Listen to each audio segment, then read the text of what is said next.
말씀은 신약성경 복음서 마태복음 22장 1절로 14절 말씀을 봉독해 올릴 때에 하나님의 거룩한 음성을 들으시기를 주의 이름으로 축원합니다. 예수께서 다시 비유로 대답하여 이르시되 천국은 마치 자기 아들을 위하여 혼인잔치를 베푼 어떤 임금과 같으니 그 종도를 보내어 그 청한 사람들을 혼인잔치에 오라 하였더니 오기를 싫어하거늘 다시 다른 종도를 보내며 이르되 청한 사람들에게 이르기를 내가 오찬을 준비하되 나의 소와 살진 짐승을 잡고 모든 것을 갖추었으니 혼인잔치에 오소서 하라 하였더니 그들이 돌아보지도 않고 한 사람은 자기 밭으로 한 사람은 자기 사업하러 가고 그 남은 자들은 종들을 잡아 모욕하고 죽이니 임금이 노하여 군대를 보내어 그 살인한 자들을 진멸하고 그 동네를 불사르고 이에 종들에게 이르되 혼인잔치는 준비되었으나 청한 사람은 합당하지 아니하니 내 거리로 길에 가서 사람을 만나는 대로 혼인잔치에 청하여 오라 한대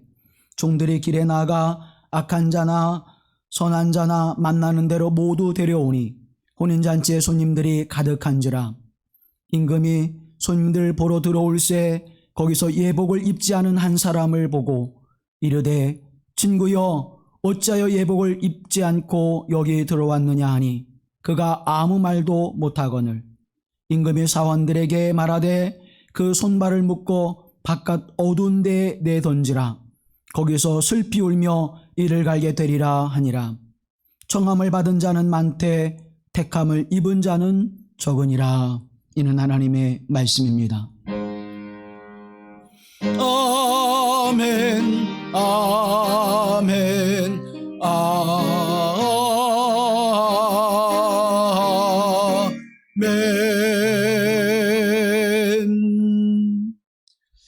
우리를 사랑하시는 주 예수 그리스도의 은혜와 평강이 우리 가운데 우리 교회 공동체 가운데 함께 하실 주의 이름으로 기원합니다.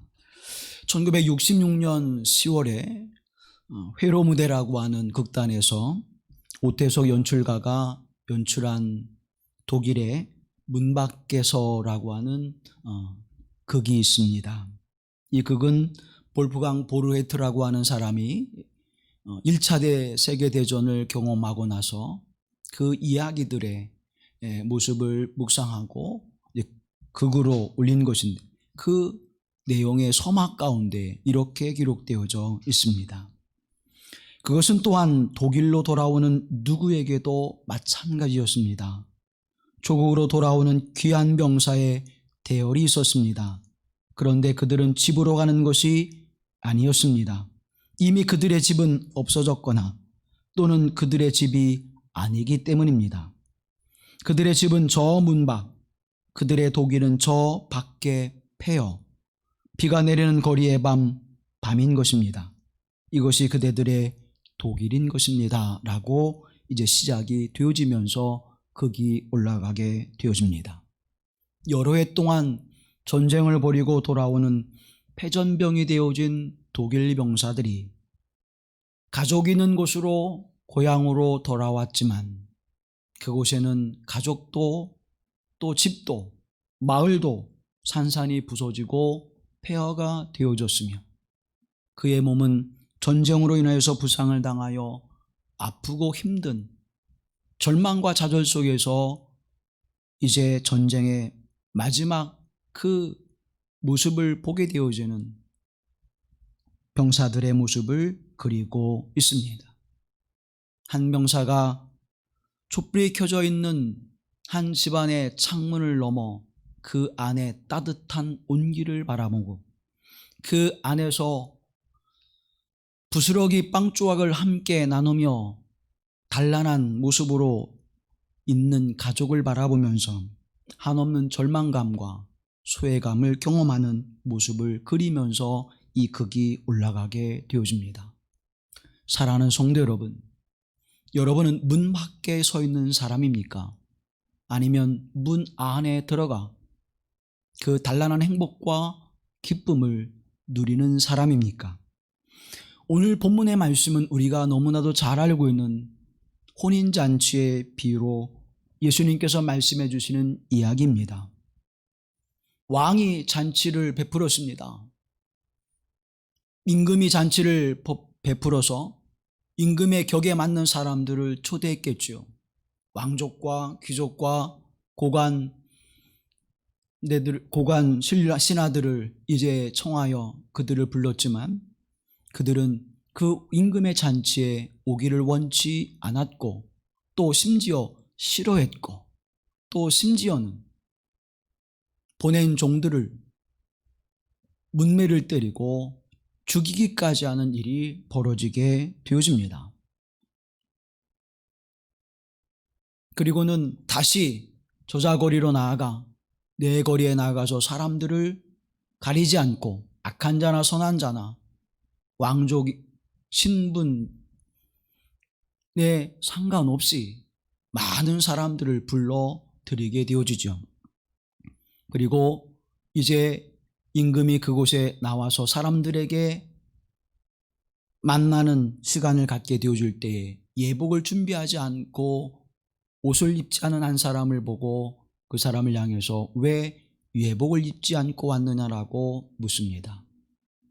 당연히 혼인잔치에, 그것도 왕의 혼인잔치에 예복을 입고 와야 함에도 불구하고 그 일을 행하지 않은 사람은 아무 말도 하지 못했습니다. 사환을 불러서 그를 묶어 밖에 내어 쫓아버리고 문 밖에서 슬피 울며 이를 알게 되어지는 처참한 모습을 갖게 되어집니다.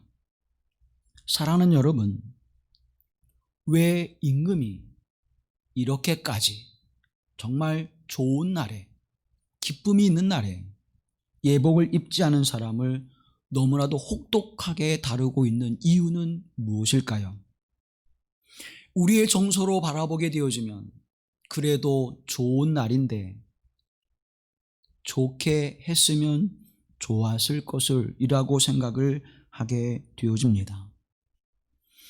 이 본문의 이야기는 누가복음에도 나오죠. 그러나 누가복음에는 임금이 아니라 평범한 사람이 혼인잔치를 베풀고 이제 사람들을 청하였지만 그들이 오지 않았습니다. 그리고 그 이야기는 조금씩 세밀한 부분에서 다르지만 그 결과는 마찬가지였습니다. 그러나 누가복음에는 예복과 그리고 종을 밖에 내어 죽이는 그러한 일은 나타나지 않고 있습니다. 그리고 결론적으로 이렇게 두 복음서에서 말씀하고 있습니다. 마태복음에는 청함을 받은 자는 많되 택함을 입은 자는 적으니라고 결론을 맺고 있고, 누가복음 14장에서는 전에 청하였던 그 사람들은 하나도 내 잔치를 맛보지 못하리라 하였다 하시니라고 기록하고 있습니다. 사랑하는 여러분, 이 혼인잔치의 이야기는 21장에서 예수님께서 성전에 올라가셔서 성전을 정화하시는 일을 시작하십니다.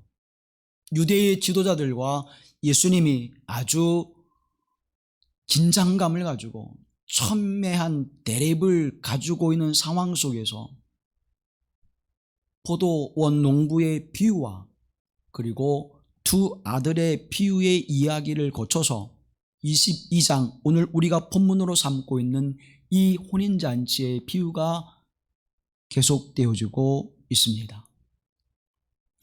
두 아들의 이야기를 우리가 생각해 보지요. 두 아들의 이야기는 이렇게 시작이 되어집니다. 아버지가 두 아들을 불러서 일을 시킵니다. 그런데 첫째 아들은 가지 않겠습니다. 그리고 후에 돌이키고 가서 그 일을 하게 됩니다. 둘째 아들은 네, 가겠습니다 하고 가지 않고 아버지의 말씀을 거역하게 되어집니다. 소작인 농부의 이야기 속에서는 이런 이야기죠. 포도원의 주인이 소작인에게 그 밭을 내어주고 먼 곳으로 떠나게 되어집니다. 소출이 되어질 때에 와서 이제 그 싹을 받기 위해서 종을 보냅니다. 근데 그 소작인이 그 종을 문매를 때려서 보내지요.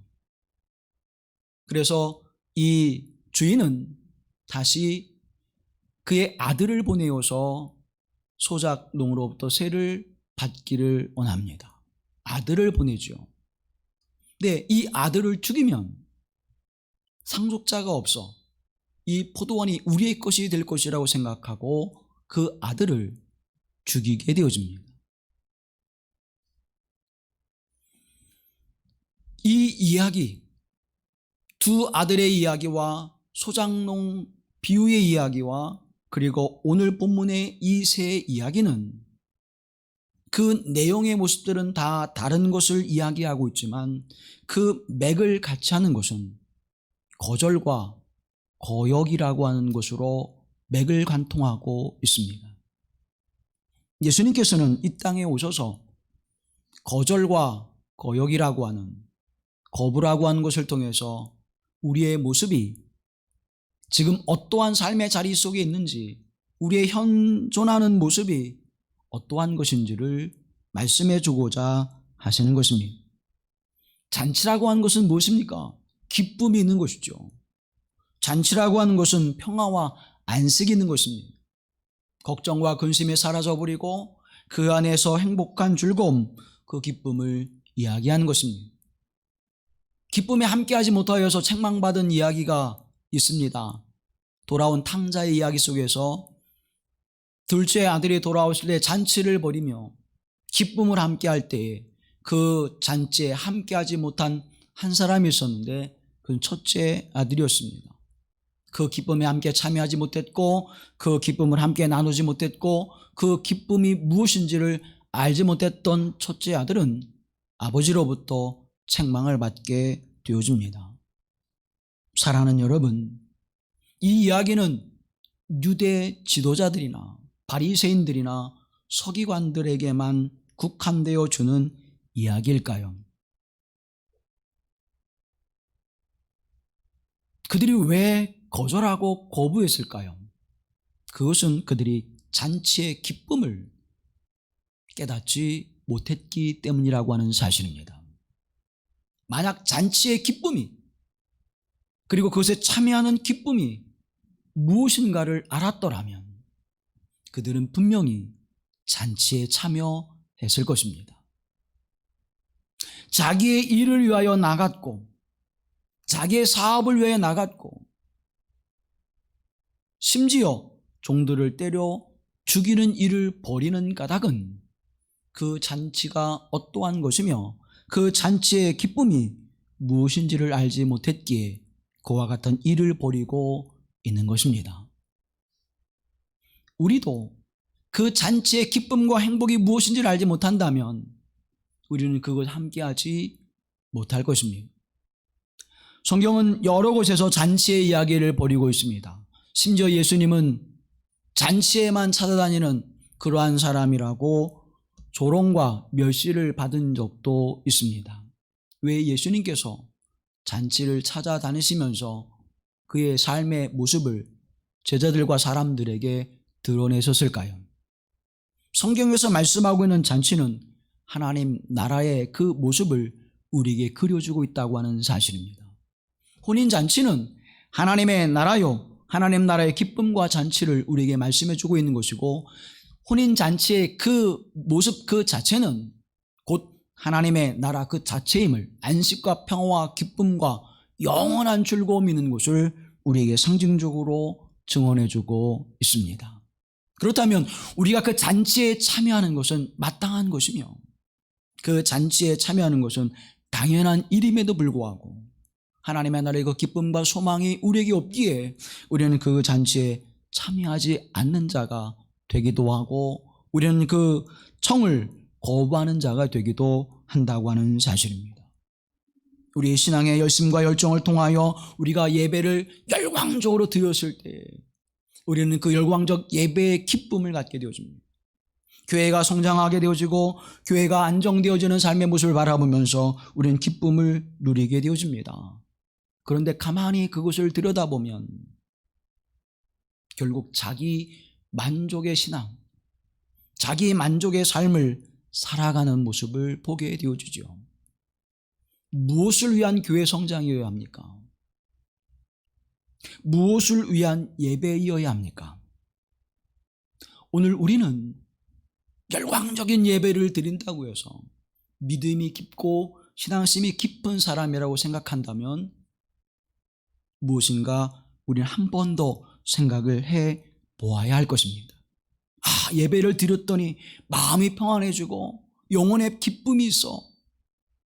사랑하는 성도 여러분, 예배가 아니더라도 요즘에 많은 힐링 프로그램들을 통해서 우리는 마음의 안식과 평안을 얻는 것들이 굉장히 많이 있습니다.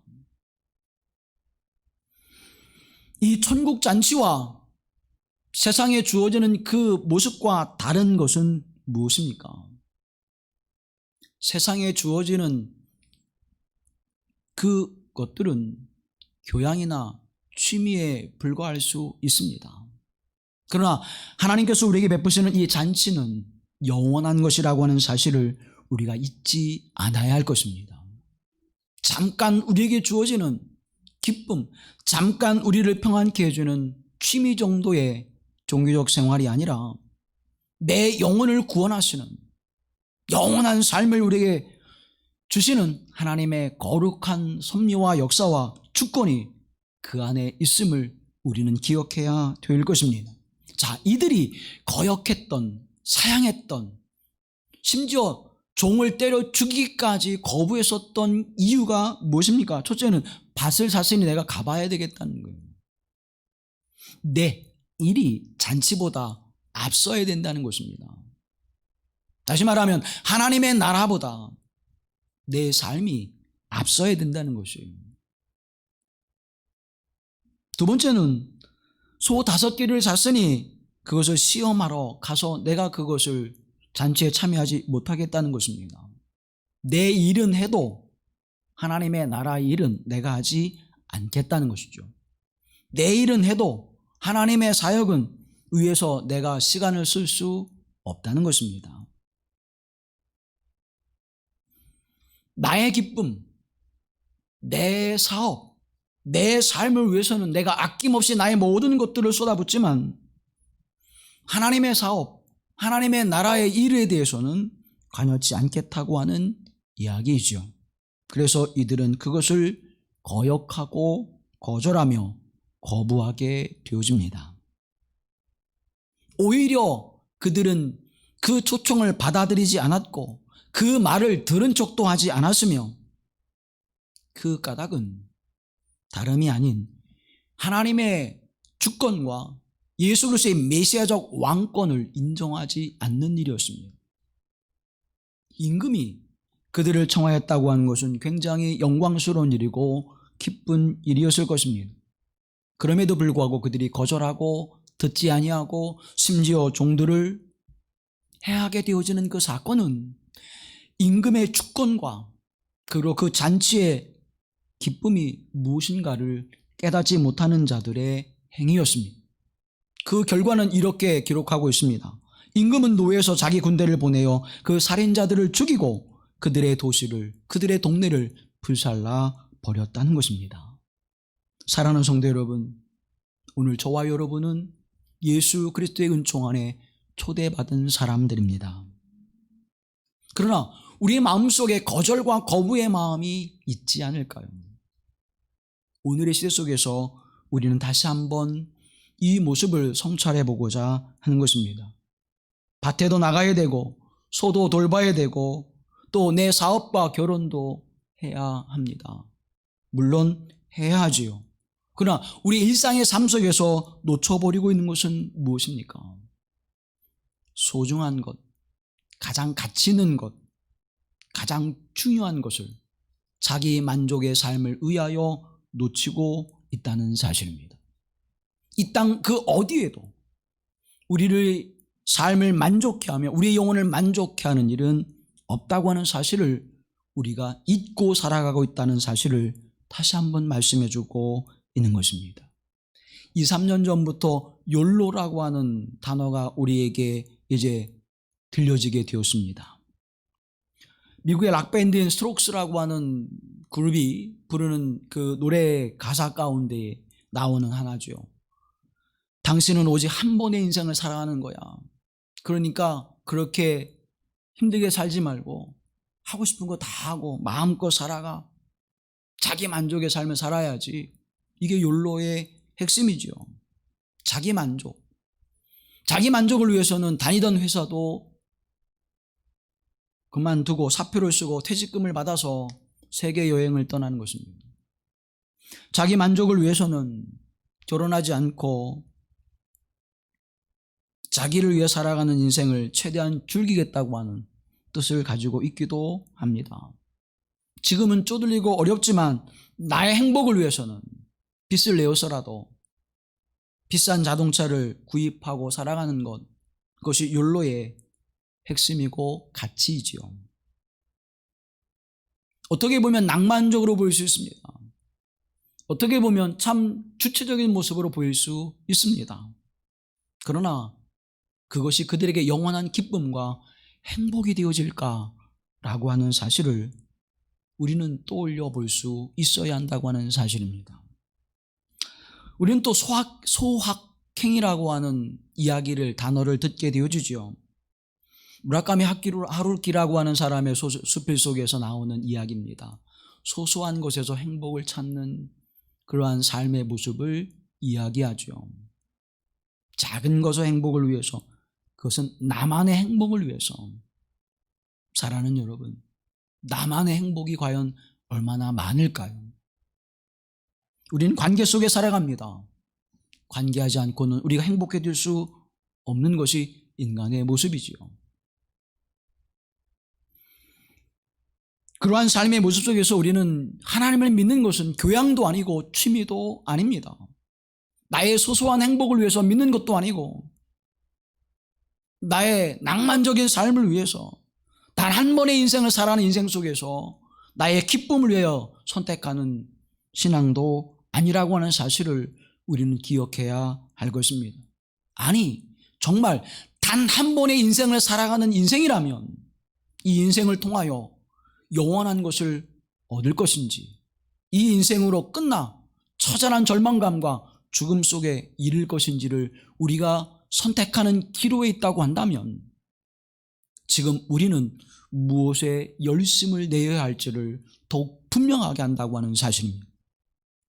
우리 안에 생명이, 영원한 생명이, 그를 소망하는 삶의 모습이 있다면 우리는 거룩한 욕망, 구원을 향한 열망이 우리 안에 더욱 충만해져야 할 것입니다. 정말 우리의 인생이 소중한 인생이라면, 단 한 번밖에 살아가지 못하는 인생이라면 우리는 무엇을 선택하며 살아가야 될까요? 잠깐의 기쁨을 위해서, 그리고 그것이 지나버리면 허무함과 허망함을 가져오는 것을 위해서 우리의 모든 것을 쏟아 부어야 할까요? 아니면 내 모든 것을 던져서 영원한 것을, 그리고 영원한 기쁨과 평안과 행복을 가져다주는 그 무엇을 선택하며 살아가야 할까요?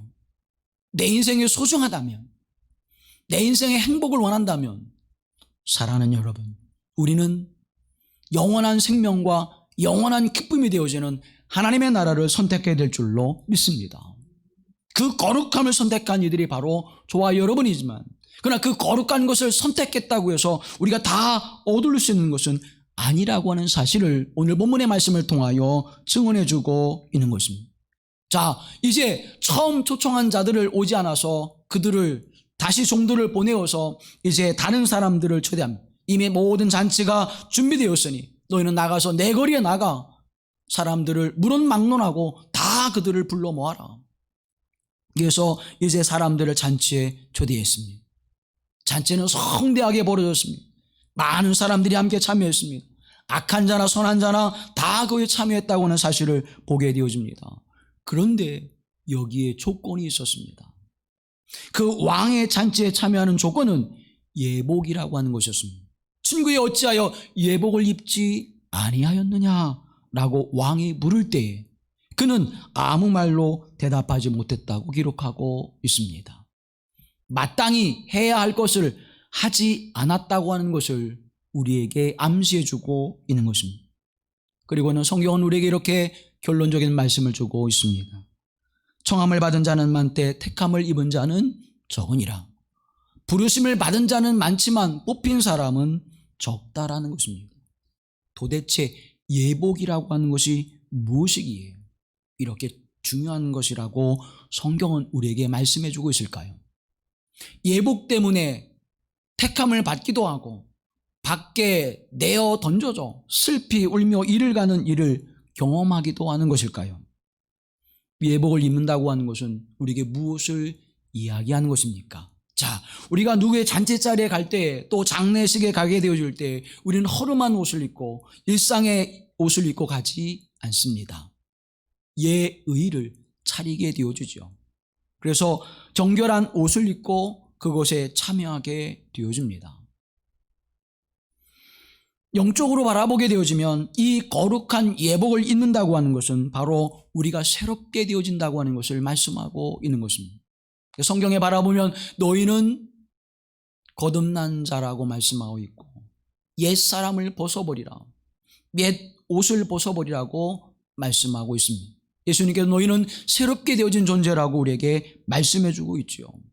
곧 예복은 나의 더럽고 악한 것을 벗어버리고 그 잔치의 격에 맞는 옷으로 입는 것인데, 그 옷은 우리가 아무렇게나 입는 것이 아니라 우리를 하나님 앞에 우리의 모든 죄와 어둠과 악함을 회개하고 새로운 것으로 갈아입는 것입니다. 더러운 몸으로 새 옷을 입는 사람은 없습니다. 몸을 씻고 정결하게 한 후에 깨끗한 옷을 입고 또 예복을 입게 되어주지요.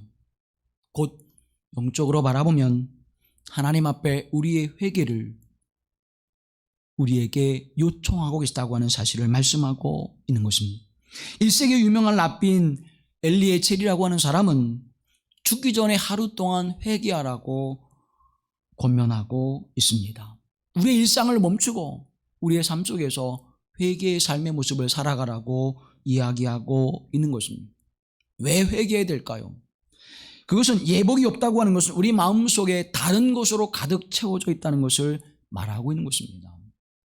나만의 것으로, 자기 중심의 것으로, 자기만의 것으로 채워지는 삶의 모습을 통하여 믿음 없는 세상, 믿음 없는 이방인의 모습으로 살아가는 것과 다르지 않다는 것입니다. 자기의 이름을 위하여, 자기의 영광을 위하여 신앙생활하고 있는 것과 같은 것입니다. 또한 자기의 즐거움과 자기 만족을 위하여 신앙생활하는 것과 마찬가지죠. 주님의 기쁨은 안중에 없는 것입니다. 내가 기쁘면 되는 거예요. 주님이 기뻐하시든 기뻐하지 않든 관계가 없는 것입니다. 예배가 하나님께 올려드리는 것이 아니라 내게 감동을 주지 않으면 그것은 은혜의 예배가 아닙니다. 내가 감동이 되어지면 은혜의 예배예요. 하나님의 감동과는 관계가 없는 예배를 드리고 있는 것입니다. 내 마음의 평안을 얻으면 그것이 예배가 되어지는 것이고, 하나님의 기쁨이 내 안에 충만해지면 그것이 예배가 되는 것입니다. 하나님께 영광과 찬송을 올려드리는 것이 아니라 내가 기쁘면 되는 것입니다. 이러한 거짓된 옷을 벗어버리라는 것입니다. 결국 이와 같은 모습은 종교적인 감정 노름이라고 어느 학자는 이야기합니다. 주님을 기쁘시게 해드려야 되는데 우리는 주님으로부터 나를 기뻐하게 하옵소서. 주님께 영광을 돌려야 되는데 하나님, 내가 영광이 되어야 당신의 영광을 받지 않습니까? 이렇게 되어져 가는 것입니다. 예복을 입지 않았기 때문인 것입니다. 주인을 주인으로 인정하지 않고 왕을 왕으로 인정하지 않고 왕의 잔치의 기쁨이 무엇인가를 알지 못하는 자들이 되어져서 친구여 어찌하여 예복을 입지 않았는가라고 물을 때에 아무 말도 하지 못하는 자리에 서게 되어진, 변명할 거리가 없다는 것이,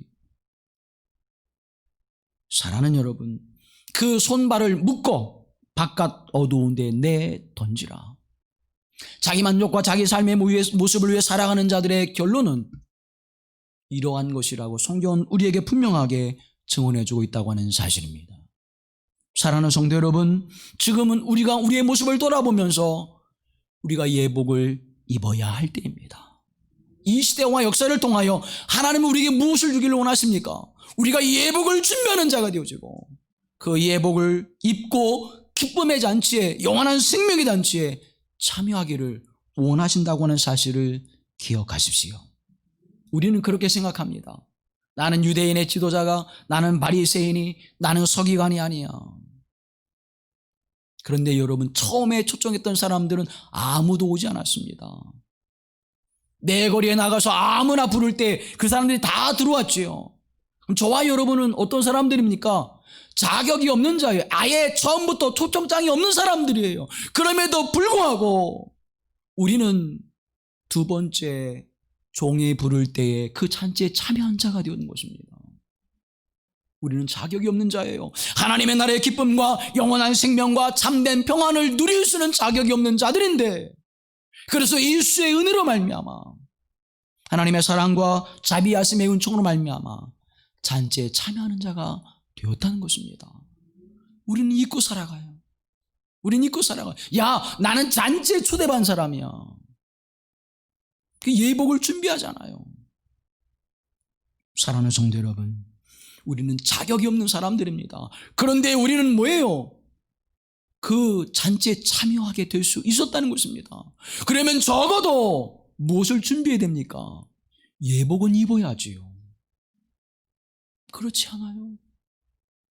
내가 축의금을 낼 수는 없어도 함께 기뻐하는 마음, 함께 나누는 마음, 그 잔치에 고마운 마음은 가져야 되지요. 그 마음이 무엇입니까? 그것이 예복이라는 것입니다. 다른 사람의 잔치에, 세상 사람의 잔치에 참여할 때에도 미안한 마음과 고마운 마음을 가지고 참여하는데, 영원한 생명과 하나님의 나라의 영원한 기쁨을 누리는 자리에 우리가 참여하게 되어질 때 우리는 무엇을 준비해야 할까요? 성경은 여러 곳에서 이 예복에 대하여 증언해주고 있습니다. 예복을 이렇게 상징해주고 있는 것이죠. 욥기 29장에 보면 내가 의의를 옷으로 삼아 입으며 나의 정의는 겉옷과 모자 같았느니라 하고 말씀합니다. 의와 정의가 옷과 모자가 됨을 이야기합니다. 시편 132편에서는 주의 제장들은 의를 옷 입고 주의 성도들은 즐거이 외칠지어다라고 말합니다. 의의 옷을 입으라는 것입니다. 이사야서 61장 10절 말씀에서는 내가 여호와로 말미암아 크게 기뻐하며 내 영혼이 나의 하나님으로 말미암아 즐거워하리니 이는 그가 구원의 옷을 내게 입히시며 공의의 겉옷을 내게 도하심이 신랑이 사물을 쓰며 신부가 자기 보석으로 단정함 같게 하셨음이니라. 구원의 옷을 입히시는 겁니다. 사랑하는 성도 여러분, 예복이 무엇입니까? 의의 옷입니다. 예복이 무엇입니까? 구원의 옷을 입는 것입니다. 로마서 13장의 말씀에는 오직 주 예수 그리스도로 옷 입고 정욕을 위하여 육신의 일을 도모하지 말라고 말씀합니다. 구원의 옷은 곧 예수 그리스도의 옷이라고 말씀하고 있습니다. 그 옷을 입은 자들은 육신의 정욕을 위하여 나만의 삶을 위하여 살아가는 것이 아니라 그리스도를 위하여 살아가는데, 에베소서 4장 22절 이하의 말씀에 이렇게 그 옷을 입은 자들의 모습을 증언하고 있습니다. 너희는 육의 욕심을 따라 썩어져가는 구습을 따르는 옛사람을 벗어버리고 오직 너희의 심령이 새롭게 되어 하나님을 따라 의와 진리의 거룩함으로 지으심을 받은 새 사람을 입으라. 새 사람을 입는 것, 그리스도 예수 안에서 새 사람이 되어지는 것, 다시 말하면 하나님의 사람, 믿음의 사람, 성령의 사람, 그리스도의 사람이 되어지는 것. 그래서 내 심령이 아니라 그리스도의 심령으로, 내 영이 아니라 하나님의 영으로 살아가는 옛사람이 아니라 새 사람을 입어 하나님의 영광을 위하여 살아가는 삶의 모습, 의와 진리로 거듭난 거룩한 삶을 향하는 자들을 예복을 준비하는 자라고 성경은 증언해주고 있습니다. 그 모습이 어떻게 드러나는가? 골로새 3장 말씀을 바라보면 이렇게 성경은 증언해주고 있습니다. 이제는 너희가 이 모든 것을 벗어버리라. 곧 분함과 노여움과 악의와 비방과 너 입에 부끄러운 말이라. 너희가 서로 거짓말을 하지 말라. 옛사람과 그 행위를 벗어버리고 새사람을 입었으니 이는 자기를 창조하신 이의 형상을 따라 지식에까지 새롭게 하심을 입은 자니라. 예복을 입는다고 하는 것은 우리 안은 불의와 분노와 악함과 그 모든 거짓과 위선을 다 어떻게 벗어버리는 거예요. 그리고 계속해서 말씀합니다. 그러므로 너희는 하나님이 택하사 거룩하고 사랑받는 자처럼 긍휼과 자비와 겸손과 온유와 오래 참음을 옷 입고 긍휼과 자비와 겸손과 온유와 오래 참음을 옷 입고 누가 누구에게 불만이 있거든 서로 용납하여 피차 용서하되 주께서 너희를 용서하신 것 같이 너희도 그리하고 이 모든 것 위에 사랑을 도하라. 이는 온전하게 매는 띠니라고 말씀하고 있습니다. 사랑의 옷을 입으라고 말씀합니다. 사랑하는 성도 여러분, 오늘 우리의 옷은 그리스도의 옷이요 그 옷은 의의 옷인데 그 옷을 통하여 의와 진리의 거룩함의 옷을 입게 되어지고 서로 용납하며 사랑하는 거룩한 행위의 열매를 맺게 되어준다고 성경은 우리에게 증언해주고 있는 것입니다. 결론적인 말씀을 드립니다. 요한계시록 19장 말씀을 바라보면 성도의 행실이 그리스도의 거룩한 옷이라고 말씀하고 있습니다. 우리가 즐거워하고 크게 기뻐하며 그에게 영광을 돌릴새 어린 양의 혼인 기약이 이르렀고 그의 아내가 자신을 준비하였으므로 그에게 빛나고 깨끗한 세마포 옷을 입도록 허락하셨으니 이 세마포 옷은 성도들의 옳은 행실이로다. 혼인잔치에 입고 들어갈 옷, 하나님의 나라에 들어갈 때 입어야 될 옷, 그것은 무엇입니까? 성도의 옳은 행실이라고 말씀합니다. righteousness라고, 옳은 것. 그런데 사랑하는 여러분, 우리에게는 의로움이 있습니까? 우리에게는 의로움이 없습니다. 자격이 없는 자가 잔치에 참여한 자가 되어진 거예요. 그런데 예수 그리스도께서 어떻게 해요? 그 잔치를 위하여 예복을 준비해 주셨다는 것입니다. 그의 아내가 자신을 준비하였으므로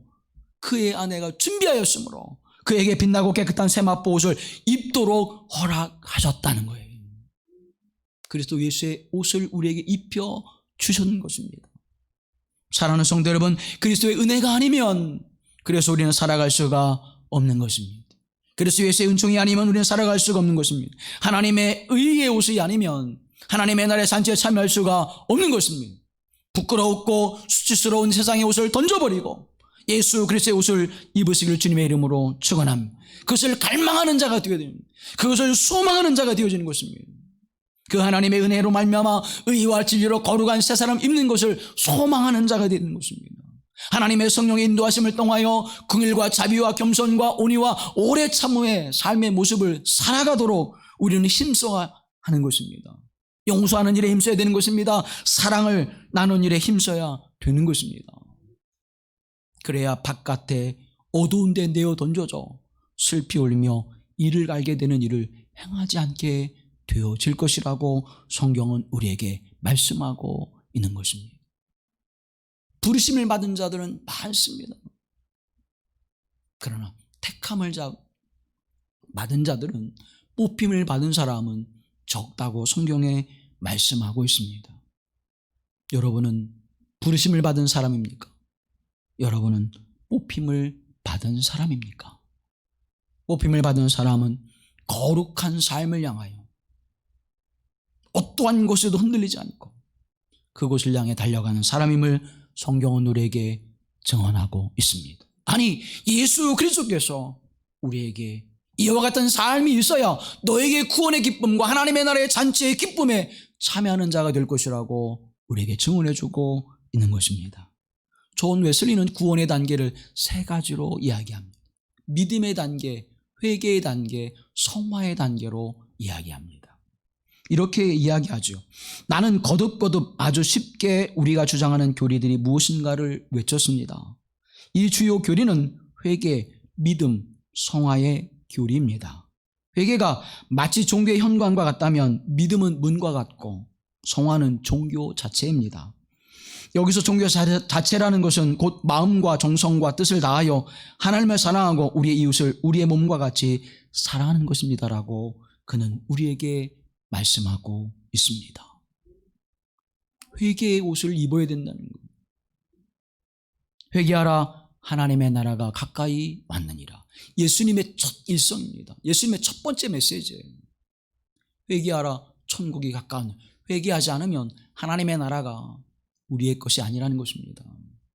회개의 옷을 입을 수 있게 되길 주님의 이름으로 축원합니다. 믿음의 옷을 입어야 돼요. 가거라, 내 믿음이 너를 구원하였도다.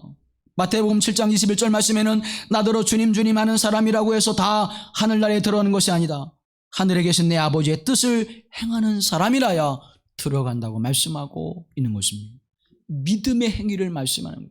내 만족, 내 기쁨을 위해서는 것이 아니라 하나님의 만족, 하나님의 기쁨을 위하여 행하는 것이 곧 뭐예요? 믿음이에요. 이 시대 속에서도, 이 고난의 시대 속에서도 하나님 왜 이 대감염병의 시대를 우리에게 주셨습니까? 이유가 있습니다. 하나님의 뜻을 발견하고 그 앞에 겸손히 하나님의 뜻을 행하는 사람, 믿음이 흔들리지 않고 그 안에서 뽑힘을 받는 사람이 되어지기를 주님의 이름으로 축원합니다. 세 번째는 성화의 옷을 입으라고 말씀한 사랑의 옷이라고 말하지요. 고린도전서 13장 2절 말씀해 보면 내가 예언한 능력을 가지고 있을지라도 또 모든 비밀과 모든 지식을 가지고 있을지라도 또 산을 옮길 만한 모든 믿음을 가지고 있을지라도 사랑이 없으면 아무것도 아니라고 말씀하고 있습니다. 그리스도의 사랑, 하나님의 사랑이 있기에 자격 없는 우리가 하나님의 잔치에 참여하는 것입니다. 예수 그리스도의 십자가의 사랑이 있기에 우리가 예복을 입을 수 있는 자가 되어지는 것입니다. 그러므로 우리는 사랑하는 자로 결단해야 하는 것입니다. 부름을 받은 자는 많이 있되 뽑힘을 받은 자는 적도다. 왜요? 이 예복을 입지 않았기 때문에. 이 예복을 입지 않으면 결코 하나님의 나라에 들어갈 수가 없는 것입니다. 지금 미국 대선이 한참이죠. 중요한 이슈 가운데 하나가 인종차별입니다. 아직도 인종차별이 해결되지 않은 그러한 사회 속에서 이제 많은 사람들의 공분을 일으키기도 또 갈등과 분쟁을 지금 일으키고 있습니다. 아프리카의 남아프리카 공화국 맨 끝에 있는 그 나라도 마찬가지입니다. 그 나라는 아예 법으로 정해져 있어요.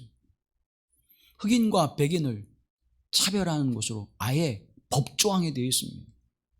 넬슨 만델라가 대통령이 되기 전까지만 해도 법으로 정했어요. 지금은 그것이 폐지가 됐지만 그러나 여전히 거기에도 백인과 흑인이 차별받고 있습니다. 교회도요, 흑인 교회와 백인 교회가 따로 있습니다. 백인이 흑인 교회 가지 못하고 흑인이 백인 교회 가지 못하는 지금의 현실을 보게 되어집니다. 그런데 성목요일에 흑인 교회에서 성시온교회라고 하는 흑인 교회에서 세족식을 거행하게 됐습니다. 여기에 백인인 올리버라고 하는 판사가 참여합니다. 사람들은 놀랐어요. 백인이 흑인 교회에 왔습니다. 그 사실 자체도 굉장히 놀라운 일인데 그것도 판사가 차기 대법원장으로 지명되어져 있는 판사가 그 흑인 교회에 온 것입니다. 그런데 이날은 세족식을 행하는 날이에요. 누군가의 발을 씻겨주고 그 씻겨진 발에 입을 맞추는 행사를 하는 그러한 의식을 치르는 날인데 이 판사 올리버가 그곳에 참여한 것입니다. 왜 그 교회에 참여한가 그것을 보았더니 그 집에서 일하고 있는 마르다 포트윈이라고 하는 여자가 있었는데 그 집에서 일하는 그 사람의 고마움과 감사를 표현하기 위해서 그곳에 참여한 것입니다. 이 올리버 판사는 마르다의 발을 씻어주고 그 발에 입을 맞추었습니다. 많은 사람들이 웅성거리다가 고요한 정적이 흐르고 그 모습을 보게 되어집니다. 놀란 그들에게 이 올리버 판사는 이렇게 이야기합니다. 마르다는 내 집에서 오랜 세월에 함께 지내면서 내 자녀들을 돌보았습니다. 내 자녀들의 발을 씻겨주는 것을 수없이 보았습니다. 정말 고마운 사람입니다. 정말 고마운 사람이기에 자기 집에서 일하는 그 여자에게, 흑인은 그 여자에게 무릎을 꿇고 발을 씻겨주고 그 발에 입을 맞추는 그리스도의 사랑을 나누었다고 올리버 판사는 이야기하고 있습니다. 이 사건이 대서특필되었습니다. 어떤 결과가 왔을까요? 대법원장 지명에서 철회되어지고 판사에서 파면되어지고 말았습니다. 그 일을 듣고 시온교회 담임 목사와 성도들이 위로하기 위하여 이 판사에게 찾아왔습니다. 그때 이 판사는 이렇게 이야기합니다. 판사직도 사회의 다른 지위도 무덤에 갈 때는 먼지가 아닙니까? 택함을 받은 사람이 적은 오늘 우리가 진정 추구해야 될 신앙의 가치는 사랑과 감사, 하나님이 주신 사랑과 감사가 더 소중하지 않습니까? 라고 대답했다는 사실입니다. 우리 교회는 매월 첫 주에 성만찬을 행합니다. 단순히 떡과 포도를 마시는 그러한 행위가 아니라 성경은 우리에게 이렇게 말씀하고 있죠. 주의 떡이나 잔을 합당하지 않게 먹고 마시는 자는 주의 몸과 피에 대하여 죄 짓는 것이니라. 사람이 자기를 살피고 그 후에야 이 떡을 먹고 이 잔을 마실지니 주의 몸을 분별하지 못하고 먹고 마시는 자는 자기의 죄를 먹고 마시는 것이니라. 성찬을 행하는 것도 먼저 자기를 살피고 주의 몸을 분별하여 내가 거룩한 자리에 있는지 없는지, 내가 이 잔을 받기에, 이 떡을 받기에 합당한지를 먼저 어떻게 살피고 받으라는 거예요. 다시 말하면 매일매일 순간, 매주마다 우리가 우리의 삶의 모습을 돌아보며 내가 그리스도 예수의 거룩한 형상을 담고 있는지, 그 모습을 드러내고 있는지, 그에 합당한지를 돌아보라고 말씀하고 있는 것입니다.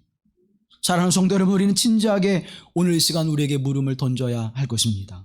나는 과연 예복을 입고 있습니까?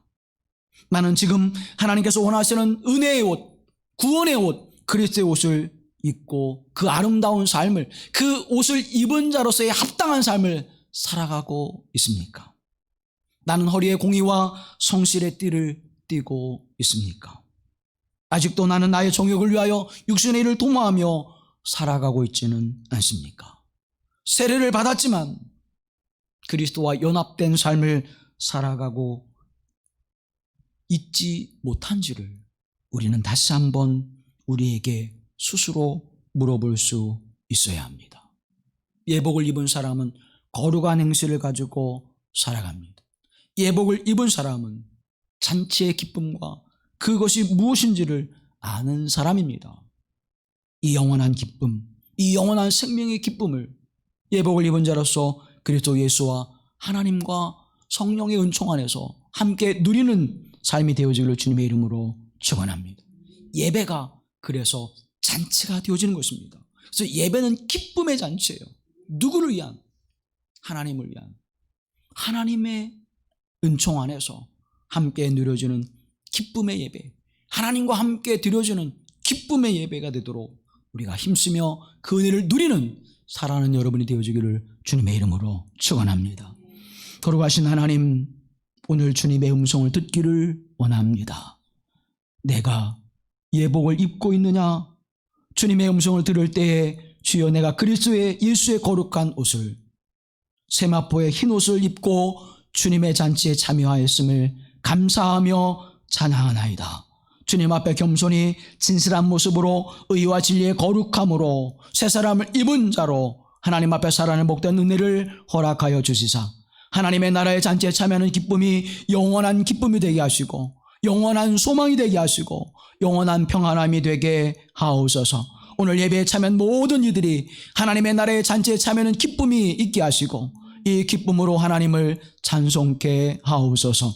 우리를 구속하신 예수 그리스도의 이름으로 기도하옵나이다. 아멘. 믿음의 고백으로 사도신경을 함께 고백합니다.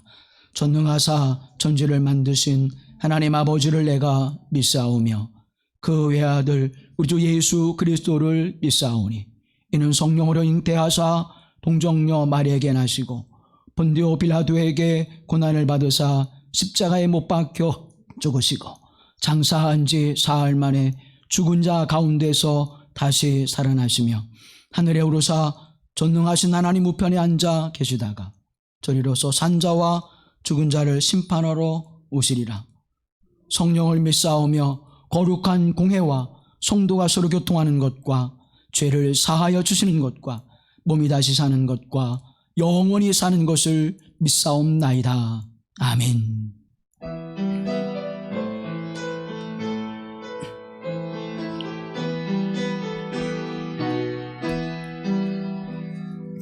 나 같은 죄인까지도 찾아와 주신 주,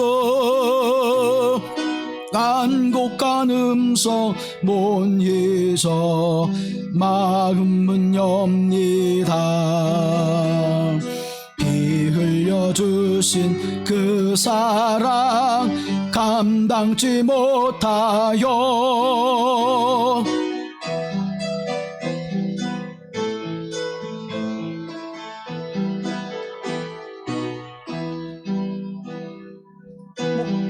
사슴 갈아요 시냇물 잣듯이